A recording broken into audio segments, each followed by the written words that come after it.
भारत की यह नीति केवल घरेलू नहीं बल्कि ग्लोबल डिप्लोमेसी का हिस्सा है। यह साइंस डिप्लोमेसी ट्रीटी प्रिंसिपल्स पर आधारित है, यानी विज्ञान के जरिए कूटनीतिक रिश्तों को मजबूत करना, जिसमें सबसे पहला है नॉलेज शेयरिंग प्रिंसिपल।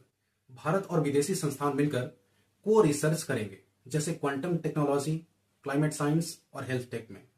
दूसरा है रेसिप्रोकल रिकॉग्निशन प्रिंसिपल। भारत और अमेरिका या यूके के बीच ऐसे समझौते बनेंगे जहां एक देश की डिग्री दूसरे देश में मान्य होगी। और तीसरा है talent mobility principal.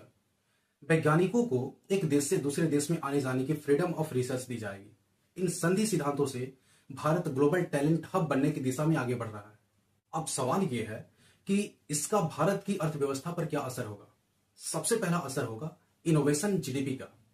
NITI Aayog के अनुसार अगर भारत अपने विदेशी शोधकर्ताओं का 10% भी वापस लाता है तो भारत की जीडीपी में 1.5% की वृद्धि संभव है।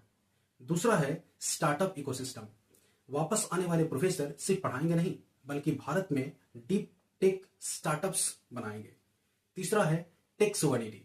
भारत को मेड इन इंडिया साइंस की ओर ले जाएंगे, जहां पर हम सिर्फ यूजर नहीं क्रिएटर ऑफ टेक्नोलॉजी बनेंगे।